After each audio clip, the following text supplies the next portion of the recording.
Bonsoir et bienvenue dans ce 13h. Voici les titres de ce mardi 1er avril. Le ministre des Transports a rencontré le PDG du groupe Albarac. Les échanges ont porté sur les questions du renforcement du partenariat dans le cadre du transport multimodal. Plusieurs autres questions concernant le transport ont été débattues. Nous parlerons également dans ce journal des innovations du système d'intensification de la riziculture qui sont vulgarisées dans les grands bassins de production. Objectif, rehausser les rendements sur les petites surfaces pour donner des prix aux producteurs. Et enfin, nous parlerons de cette déclaration du président de la Chambre du commerce, industrie et artisanat autour des prix des denrées alimentaires. Bonsoir à tous. Tout d'abord, parlons de cette visite inopinée du chef de l'État ici à la RTG Koloma. Le général Mamadi Doumbouya a effectué cette visite le jour de la fête de Ramadan au cours de l'émission Salma Fosho. Le président a mis l'occasion à profit pour communier avec les travailleurs de la RTG ainsi que les téléspectateurs de l'émission. Comme nous dit Fodé Camara, on l'écoute.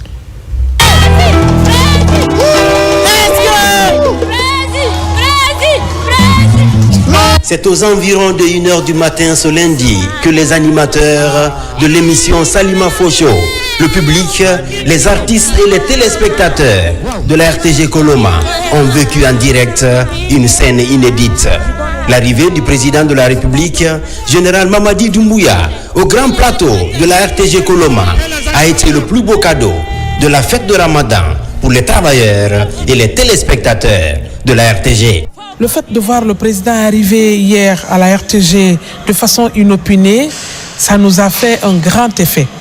La première des choses, j'ai été honoré de recevoir le chef de l'État sur le plateau d'une émission spéciale Salimafo. Donc, ce que cela dénote, c'est que d'abord, il nous regarde. Ça veut dire qu'il nous regarde et donc qu'il regarde nos productions. Ça veut dire qu'il a eu envie de venir se mêler aux téléspectateurs ou aux spectateurs qui étaient sur le plateau et qui regardaient cette émission. Ça veut tout simplement dire que la conviction que j'ai toujours eue, que le président est un patriote et qu'il s'unit à sa population, c'est ce que nous avons vécu hier. C'est vrai que c'était une frange de la population, mais c'était une partie importante parce que ce sont des Guinéens qui se sont déplacés pour venir regarder cette émission. En toute simplicité, le chef de l'État, par ce déplacement inattendu, prouve son attachement aux médias, particulièrement à la RTG, qu'il regarde avec admiration. Retenez que c'est un jour de fête où tout le monde est censé être à la maison. Mais nous, comme vous le savez, nous servons la nation. Toute l'équipe, les caméramans, les techniciens et nous-mêmes présentateurs, animateurs, nous étions là pour faire plaisir à tous ces téléspectateurs. Je pense que ça a dû marquer le président dans son fauteuil. Et il s'est dit qu'il ne peut pas rester à la maison. Il faut qu'il vienne voir cela en direct et sur place. Et vous avez vu l'émotion et tout ce qui allait autour, l'ambiance qui était là pour nous dire que tout simplement, il est avec la population. Il suit la télévision nationale, il suit les contenus. Donc ça veut dire que ce que nous faisons quelque part, ça lui touche, ça l'intéresse. Donc je pense que c'est une occasion encore pour nous, cette belle équipe de la RTG, de redoubler d'efforts, de se mettre encore au travail. Sous les yeux du président de la République, général Mamadi Doumbouya, visiblement conquis, l'émission Salima Fosho a mis sur scène une pléiade d'artistes. Des artistes qui caracolent au sommet du hit parade national. Un plateau transgénérationnel que la légende Abraham Sonti a partagé avec des talents montants comme Abessila et deux grandes voix féminines, Makouyaté et Foudis Diallo. Monsieur le Président, s'il vous plaît, la première fois qu'elle a chanté ce morceau, c'était devant vous. Elle vient de l'interpréter ce soir avec votre arrivée. S'il vous plaît, on va suivre Foudis Diallo. Foudis Diallo. Foudis, c'est parti.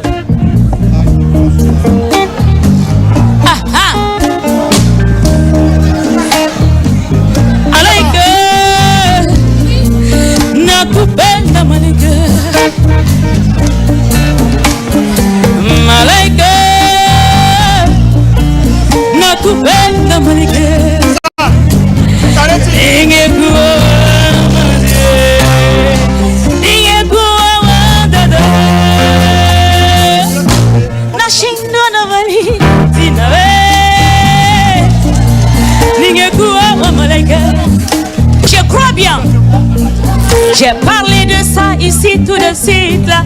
Le bon Dieu a exaucé. Mamadi Doumbouya, Allah Joma yo wale, okora majulere la mugo. Yo Allah bantu fima yo Mamadi Doumbouya. Inaka pulo, inaka susu, inaka kisi, foko Guinée. Des airs mélodieux du patrimoine culturel guinéen, tirés si haut par la présence du chef de l'État. Quelle est la conséquence de ça? Si le président nous regarde, cela nous amène à redoubler d'efforts, à nous engager pour qualifier notre travail. C'est vrai qu'on a peu de moyens techniques pour faire le travail, mais lorsque déjà le chef de l'État lui-même, il vient voir notre travail, ça veut dire que forcément, il a envie de nous accompagner dans ce qu'on est en train de faire. Donc, nous allons redoubler de l'effort. Du côté de la présidence, ils vont nous accompagner dans les équipements avec le ministère, parce que le ministère est en train déjà de faire beaucoup. Le ministre nous a rassuré qu'il y a des achats en cours pour renouveler les équipements. Et nous, on promet de nous mettre au travail et de changer l'image de la RTG. Avec l'appui des autorités, la RTG s'engage à poursuivre les réformes en cours pour le plus grand bien de ses téléspectateurs, avec en première ligne le général Mamadi Doumbouya. Quoi de plus beau? C'était magnifique. Merci à Monsieur le Président pour cette visite à la RTG. Je le disais en titre, parlons aussi de cette rencontre entre le ministre des Transports et le PDG du groupe Albarac. Les deux parties ont échangé autour des questions de renforcement du partenariat dans le cadre du transport multimodal et l'accélération du chantier de l'aéroport international Ahmed Sékou Touré. Plusieurs sujets étaient au menu de cette rencontre. Le point avec Abraham Christophe Conté. En séjour de travail à Conakry, le PDG du groupe Al-Bayrak rencontre le ministre des Transports, porte-parole du gouvernement. À ce conclave, les échanges ont porté sur le renforcement du partenariat entre les deux parties. La rencontre a connu la présence de certains directeurs des services relevant du département de tutelle, entre autres celui du port autonome de Conakry et de la SOSEAC. L'amélioration des liens de coopération entre le département et le groupe Al-Bayrak était également au centre des discussions. Cette rencontre, qui témoigne de la volonté commune des deux parties, a intensifié leur partenariat en matière de transport. Le ministre des Transports, porte-parole du gouvernement, a mis l'occasion à profit pour mettre en avant des projets prioritaires dont les travaux sont en cours d'exécution, comme l'aéroport international Ahmed Sékou Touré de Conakry. Ousmane Gawal Diallo a aussi invité le groupe Al-Bayrak à tout faire pour entamer la deuxième phase de ce projet présidentiel.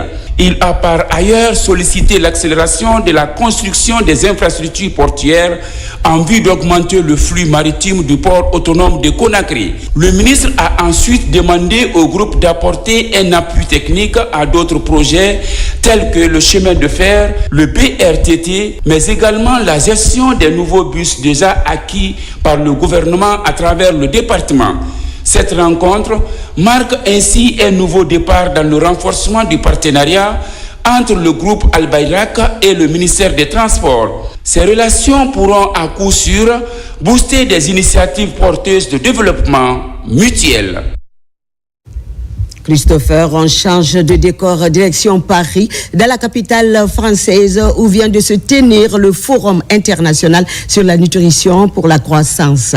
La Guinée était représentée à ce rendez-vous par le ministre de la Santé et de l'Hygiène publique. Dr Oumar Djoueba a marqué sa présence pour partager avec les autres États sur les problématiques de la nutrition. Plusieurs points ont été débattus suivant les images de Mohamed Souma, commenté par Kerno Maroufba. Le sommet international sur la nutrition pour la croissance de Paris. C'est un rendez-vous qui regroupe plusieurs États, la communauté internationale et la société civile. La Guinée est présente à cette rencontre à travers son ministre de la Santé et de l'Hygiène publique. Ce sommet de Paris se fixe comme objectif d'unir les acteurs face à un front commun contre la malnutrition sous toutes ses formes. C'est un fléau qui touche tous les pays parce que la malnutrition aujourd'hui est responsable du décès d'un enfant sur 2 âgé de moins de 5 ans. Cela affecte dangereusement le capital humain. En Guinée, conformément à la vision du président de la République, son Excellence général Mamadi Doumbouya, un comité national multisectoriel du système alimentaire et nutritionnel placé sous l'autorité du Premier ministre a été créé. Ce comité a élaboré des engagements forts allant dans le sens de l'amélioration de la nutrition de la population guinéenne. Le sommet sur la nutrition se veut une plateforme d'échange, mais aussi un moment de prendre des engagements forts des États pour le financement de l'éradication de la malnutrition dans le pays où ce fléau persiste. Nous nous engageons quand même à lutter contre ce fléau-là. À l'image de la vaccination, une alimentation saine permet de prévenir la malnutrition sous toutes ses formes et surtout renforcer aussi la santé et le bien-être. À l'image de la vaccination, les autorités guinéennes veulent faire de la nutrition une priorité afin de réduire la mortalité maternelle et infantile dans le pays. À Zérekouré, les agents superviseurs du programme d'appui à la gouvernance locale se retrouvent autour des autorités administratives pour une réunion de cadrage. Il s'agit d'échanger sur les stratégies et méthodes à adopter pour une gouvernance locale participative. L'objectif est d'expliquer aux responsables de communes l'importance de la participation des populations à l'élaboration du budget, nous disent l'ancien Kamisoko, Mohamed Salou Paye et Mohamed Lamine Diallo. Le programme d'appui à la gouvernance locale 2 entre dans sa phase opérationnelle. En Zérekouré, les agents superviseurs des 6 préfectures se retrouvent autour des autorités administratives pour une réunion de cadrage du déroulement des activités de terrain. Il s'agit notamment d'impliquer les communautés dans l'élaboration des budgets des collectivités pour une prise en compte effective de leurs préoccupations.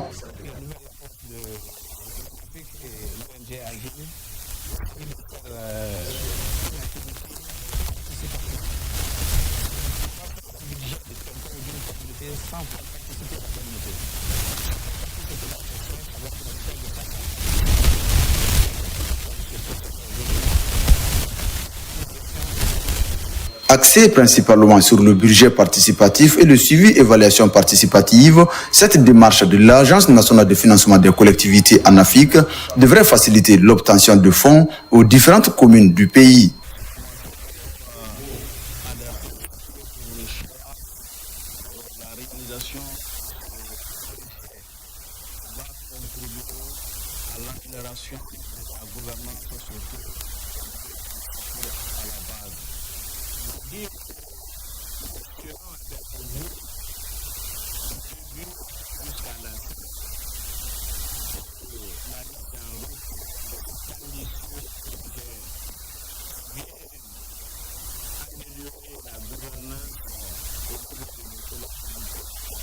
Implémentés dans toutes les 70 communes rurales et urbaines de la région forestière, des engins roulants sont remis aux agents de terrain afin de faciliter leur mobilité. Ce projet de l'ANAFIC, mis en œuvre par l'ONG Agile, tient également en compte l'aspect genre et équité.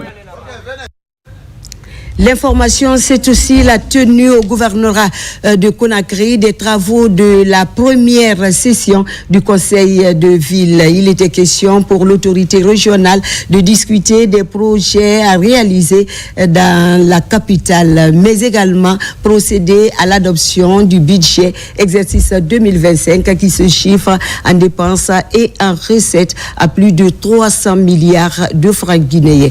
On en parle avec Moussa Bangoura et Ousmane Kamara. Le développement en marche dans la capitale Conakry. Ici au gouvernorat, la première session du conseil de ville est organisée. Délégation spéciale des différentes communes, cadres des services décentralisés et personnes de ressources prennent part à la rencontre. Les discussions sont axées sur la présentation et l'adoption du budget annuel exercice 2025. Il se chiffre à plus de 360 milliards de francs guinéens. Quand on dit 300 milliards, c'est prévisionnel. Cela dit que nous allons nous battre à trouver ces moyens pour réaliser tout ce qu'on nous a demandé à réaliser. Parce que chacune des communes a un souhait, en plus de nos projets initiés au niveau du gouvernorat. C'est un exercice républicain, un exercice qui permet effectivement de s'inscrire dans la transparence et dans la refondation de l'État en présentant devant les membres de ce conseil de ville qui sont les communes de Conakry, les 13 communes de Conakry, le budget prévisionnel qu'ils ont à leur disposition pour que les projets qu'ils initient, qu'ils envisagent pour la ville de Conakry puissent être soutenus par des ressources financières adéquates. Une fois recouvré, ce montant va permettre de financer plusieurs projets d'intérêt public dans la région de Conakry. C'est notre souhait le plus absolu parce que nous sommes des nouvelles communes, donc nous souhaitons vivement que ces projets soient orientés vers nous et que nous les réalisons en un temps record pour le bien-être de notre collectivité. Cette année, l'agenda du gouvernorat de Conakry est très chargé en matière de réalisation d'infrastructures communautaires. Au premier rang, la construction de 28 latrines publiques dans les différentes communes, la relance des travaux de réhabilitation des ronds-points et grands carrefours et la réalisation d'un autre espace de détente pour les enfants à l'image du jardin du 2 octobre. Et puis Moussa Amamou, la ville Carrefour, le retour à la terre constitue une priorité pour la plupart des jeunes diplômés. C'est le cas de Mariam Siré Kamara. Cette jeune diplômée de l'Institut supérieur de formation à distance évolue dans l'entrepreneuriat depuis des années. Actuellement, elle se trouve dans les plaines de la commune rurale de Douné, où elle a réalisé cette année 5 hectares de pommes de terre, de tomates, d'aubergines. Pour en savoir plus, suivons ce reportage de Mamadou Paté Balté, notre correspondant basé à Mamou. Mariam Siré Kamara est une jeune diplômée. Sortie de l'Institut de formation à distance, elle a choisi depuis mai 2020 le retour à la terre. Dans ce domaine de Ndindeya, dans la commune rurale de Douné, elle a mis en valeur un domaine de 8 hectares de cultures maraîchères. J'ai choisi de retourner à la terre puisque je sais que c'est quelque chose que j'aime faire et aussi ça fait partie du développement de la communauté mais aussi du pays. Et aussi c'est pour mon autonomisation à moi-même, c'est pour m'autonomiser et aussi aider ma famille et soutenir la communauté. Cette année, par exemple, cette jeune dame a réalisé 3 hectares de pommes de terre, 2 hectares d'aubergines, 1 hectare de piment et 1 hectare de tomates. Nous avons des aubergines africaines, mais on n'a pas d'eau. Donc, c'est une de nos difficultés. Deuxièmement aussi, c'est l'obtention des terres. Les terres on obtient difficilement les terres à cultiver, surtout étant une femme. On ne donne pas une femme aux terres. Donc, c'est quelques difficultés. Mais aussi, la commercialisation des légumes. Aujourd'hui, on a des tomates, mais on n'a pas le marché où les commercialiser. On a des pommes de terre et des aubergines, mais on n'a pas où les commercialiser. On n'a pas où les conserver. Donc, c'est ces difficultés qui freinent nos activités sur le terrain ici. Malgré les maigres moyens dont elle dispose et dans le souci d'accroître la production et les revenus, emploie plusieurs femmes du village payées à la tâche pour subvenir à leurs besoins. Dans son domaine, elle reçoit aussi des jeunes étudiantes et diplômées venues apprendre auprès d'elle les techniques culturelles avant de se lancer dans le secteur agricole. La pratique, comment faire la culture des maraîchères, par exemple l'aubergine, la pomme de terre, le piment, tout ça. Et moi aussi, je veux me lancer dans ça après le stage. Les cours qu'on me donne ici, ça répond à mes besoins. Avec une capacité de production de 5 tonnes par saison, elle subit des pertes considérables faute de magasins de stockage, de transport et de commercialisation. À cela s'ajoute la hausse des prix des produits phytosanitaires, des engrais et des semences, le manque d'eau potable et l'insuffisance des outillages agricoles. Pousse à revenir vers la terre.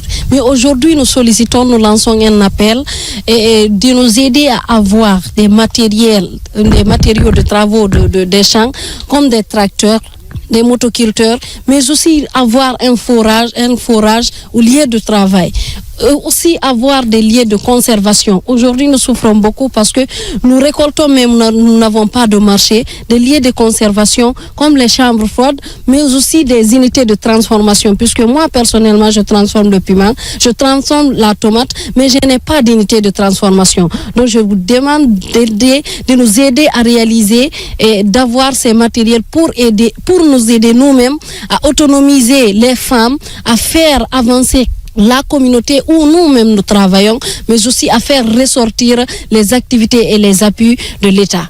Face à ces difficultés qui découragent la plupart des jeunes entrepreneurs, Mariama Siré Camara sollicite l'appui du chef de l'État, le général d'armée Mamadi Doumbouya, les ministères de l'Agriculture et de l'Élevage, de la promotion féminine, de l'enfance et des personnes vulnérables, ainsi qu'à leurs partenaires techniques et financiers pour accroître la production afin de promouvoir leur plein épanouissement. Je le disais également en titre, depuis plus d'1 an, les innovations du système d'intensification de la riziculture sont vulgarisées dans les grands bassins de production. L'objectif affiché est clair, rehausser les rendements sur de petites surfaces pour offrir des prix rémunérateurs aux producteurs. Des innovations qui affichent déjà leur premier effet dans les périmètres de Koba, dans la préfecture de Bofa, nous dit Fodé Camara. On l'écoute. Lancé en République de Guinée en 2024, aujourd'hui, après plus d'1 an, le projet RICOAS continue à vulgariser le système intensif de riziculture. À Kissidougou et Gekedou, en Basse-Côte, 2 villages greniers du littoral sont touchés. Wamounou à Boké, dans Kolaboui, et ici à Koba, grande zone de production du riz, relevant de la préfecture de Bofa. Des parcelles paysannes de démonstration affichent de bons résultats. Avec ce système innovant, dans les bas-fonds et plaines, le rendement du riz peut atteindre 10 tonnes à 12 tonnes à l'hectare. Avec 30% seulement d'application de ce protocole d'intensification rizicole, les paysans peuvent récolter 4 à 6 tonnes à l'hectare. Ces pratiques se résument en 5 ou 6 points comme ça. Une très bonne préparation du sol, une bonne pépinière. Par exemple, la pépinière, on sème une densité de 10 kg à l'hectare contre ce que les paysans faisaient avant en repiquage de 50, 60 jusqu'à 70 kg par hectare. Donc, vous voyez une grosse économie. Entre autres contraintes rencontrées lors de la campagne passée, la maîtrise de l'eau pour éviter les inondations, afin d'aider le riz à avoir la tête au soleil et le pied dans l'eau de façon modérée. Malgré ces contraintes, l'accompagnement rapproché des conseillers du projet RICOAS a permis de relever les défis. Ils ont eu des cordeaux pour le repiquage en ligne, ils ont eu des pelles pour s'entraider pour l'entretien des diguettes, ils ont eu des bâches pour les accompagner pendant le battage. Tout ça, c'est pour les motiver. Et les échos se font entendre dans le village. Comparativement à nos pratiques culturelles ancestrales, aujourd'hui, nous disons Dieu merci. Avant, pour le repiquage, je sémais jusqu'à 4 sacs de riz, sans couvrir tout mon champ. Avec ce projet, nous n'avons utilisé que 5 kilos de semences. Des semences qui poussent très bien autour de moi. Je n'ai jamais enregistré une telle performance. À tel point que mon champ est devenu un parc d'attraction pour les autres paysans. Ici à Kobarare, des parcelles de démonstration sont installées dans les périmètres des paysans leaders. Ceci pour vulgariser les bonnes pratiques, surtout auprès des producteurs sémenciers qui vont s'inspirer de ces champs-écoles pour les reproduire dans leur propre casier. Et toutes les dispositions sont prises aussi bien au niveau de la recherche qu'au niveau des paysans semenciers. Par exemple, la zone ici, nous avons engagé, on s'est organisé à avoir 8 paysans semenciers qui vont nous produire des semences, pas de grande quantité, de petite quantité, mais de très haute qualité. En plus de la formation théorique et pratique, le projet RICOAS assure la fourniture d'intrants et d'équipements comme les batteuses et les motoculteurs. Pour bonifier les rendements sur de petites surfaces, 700 paysans seront encadrés pour une superficie de 2000 hectares. De Bofa ou Koba, je vous amène à Kouroussa où la mare emblématique de Barreau est officiellement empoisonnée. C'est le fruit d'une collaboration entre l'association des jeunes et amis de Barreau et le ministère de la Pêche pour revivre dans leurs esprits cette tradition populaire. La capture est prévue pour le 14 mai prochain. On fait le point avec Diamokaba. La promotion de l'aquaculture représente un enjeu stratégique clairement identifié par le ministère de la Pêche. À Kouroussa, le projet prend forme à Barreau. La commune rurale accueille le lancement du plan d'empoisonnement de cette mare emblématique très convoitée. Au total, 1000 génitaires et 500 alevins pour une meilleure gestion locale des ressources halieutiques. Les poissons qui nous viennent de mettre là sont des génitaires. Ils vont se reproduire en quantité. À chaque 20 jours, à 25 jours, ces poissons peuvent se reproduire. Ici, la campagne de la pêche artisanale, c'est là que tu vois qu'ils sont reproduits au moins 2 à 3 fois. Donc, quand on fait la pêche, on va récupérer les génitaires et laisser ici les alevins qui vont aussi être des poissons marchands. L'empoisonnement de la mare de Barreau est l'une des orientations du département de tutelle confiée à l'Agence nationale de l'aquaculture. Pour le développement de ces espèces, toutes les dispositions sont prises pour qu'elles grandissent dans les meilleures conditions. Un bel avenir pour la filière qui s'organise de plus en plus pour faire de cette initiative présidentielle un axe de développement communautaire durable. Ça fait un peu longtemps que la mare n'a pas bénéficié d'empoisonnement dans les dernières années. Et aujourd'hui, si nous voyons qu'une grande mission est venue de Conakry à travers, n'est-ce pas, le ministère, n'est-ce pas, de la Pêche, on est satisfait, très content. On ne peut que vraiment remercier Madame la ministre de la Pêche. Et aussi, je remercie aussi le président de la République, le chef de l'État, le général Mamadi Doumbouya, à travers tous les efforts qu'il est en train de faire aujourd'hui, n'est-ce pas, pour le développement socio-économique de la République de Guinée. À partir de cet instant, nous allons essayer de mettre en défense la pêche artisanale jusqu'au jour, n'est-ce pas, de la grande fête de la mare. Parce que vous savez, c'est une mare qui est entourée de beaucoup de miracles. À travers l'association des jeunes et amis de Barreau pour le développement durable, l'objectif reste le même, valoriser ces ressources pour une forte résilience des communautés. Dans ce trésor, nous vous amenons également à Doubrika pour découvrir une ferme agro-pastorale créée depuis 2008 par Bernadette Lama, une enseignante à la retraite. Aujourd'hui confrontée à de nombreux défis, elle sollicite un appui politique du gouvernement à travers l'ANAG, comme Madame Lama demande également l'appui du chef de l'État. Retrouvons Nabila Moussa Kamara et Moala Issouma. Enseignante à la retraite, Bernadette Lama est très passionnée par le développement rural. Créée en 2008, cette ferme agro-pastorale située à Kenende Massaya, dans la préfecture de Doubrika, est une initiative de cette amoureuse de la terre pour apporter sa contribution au développement du pays. Aujourd'hui, avec les incommodités du terrain et le poids de l'âge, cette agricultrice a du mal à réaliser son rêve. Ça fait quand même plusieurs années que le bâtiment est là. Ça demande de la rénovation. Mais où sont les moyens? Les curettes sont délabrées depuis longtemps parce que les affaires ne marchent pas. J'ai besoin de l'aide de l'ANAD pour développer la pisciculture. Le général Mamadi Doumbouya aide tous les Guinéens qui ont des initiatives.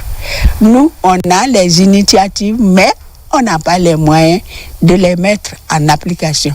Accompagnés par des jeunes professionnels de l'aquaculture, malgré l'état vétuste de la ferme, plusieurs têtes de porc sont présentes dans les curettes.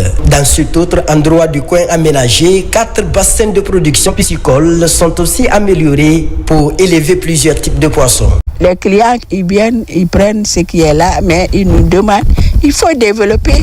Nous, on aime les sciures, nous, on aime les crevettes, vous n'avez pas ça. Les poissons vivent d'aliments artificiels parce que si on les nourrit, par exemple, avec les restes de riz ou bien d'aliments, ce n'est pas bon. Aujourd'hui, la doyenne Bernadette Lama sollicite l'aide de l'ANAG et du gouvernement qui ne cesse d'œuvrer pour la promotion de la femme guinéenne. Un coup de pouce pour augmenter la production afin de faciliter la commercialisation de ces produits sur le marché. Ce qui nous amène au 3e titre de cette édition où le président de la Chambre de commerce, industrie et artisanat a fait ce lundi une déclaration autour des prix des denrées de première nécessité. Il a ensuite interpellé les acteurs économiques à respecter la durée du protocole qui prend fin le 30 juin 2025 tout en rappelant qu'il y aura toujours un suivi sur le terrain. Karim Kamara nous en dit plus. On l'écoute. À date, le constat révèle que le marché national est suffisamment approvisionné en denrées de première nécessité. Des denrées dont les prix distributeurs et détaillants ont été fixés dans un protocole d'accord tripartite pour une période de 3 mois. Plus d'un mois après, la Chambre de commerce se félicite du respect de ce protocole. C'est le lieu pour nous de remercier l'ensemble de tous les acteurs économiques pour avoir accepté le respect des clauses du maintien de ces prix de denrées. Bien qu'il y ait eu quelques ratés qui ont été signalés à Conakry et à l'intérieur du pays, la Chambre de commerce et l'ensemble de tous les acteurs économiques sont engagés d'accompagner la vision du gouvernement et de soutenir les actions du général Mamadi Doumbouya pour avoir maîtrisé l'équilibre commercial et l'équilibre de développement économique de notre pays. Par contre, la Chambre ne dort pas sur ses certitudes. Elle interpelle tous les opérateurs économiques à respecter les mêmes prix consignés dans le protocole d'accord en cours, signé par la Direction générale des douanes, la Chambre elle-même et la Direction nationale du commerce intérieur et de la concurrence. Après ces 3 mois que nous allons organiser une nouvelle assise avec le ministère de tutelle pour tirer les leçons, pour encore prendre des constats, point de vue d'importation et de commercialisation pour savoir quelle sera la nouvelle tendance pour maintenir certains nouveaux prix. Durant tous les 3 mois, le ministère du Commerce et l'ensemble de tous ces cadres à Conakry et à l'intérieur vont toujours continuer à contrôler, à observer le respect des prix des denrées de grande consommation dans le territoire national. Dans ce protocole d'accord valable jusqu'au 30 juin 2025, les parties s'engagent à le renouveler tacitement si les conditions restent inchangées. Toutefois, en cas de constatation de changements majeurs des facteurs actuels, il peut être soumis à révision. Et voilà qui met fin à cette édition d'information. Elle a été réalisée pour vous par Mamadou Saliouba sous l'œil vigilant de l'équipe technique du jour. Merci de votre fidélité. Je vous retrouve à 17h, Inch'Allah, pour d'autres infos. Excellente suite de programme à vous et bonsoir chez vous.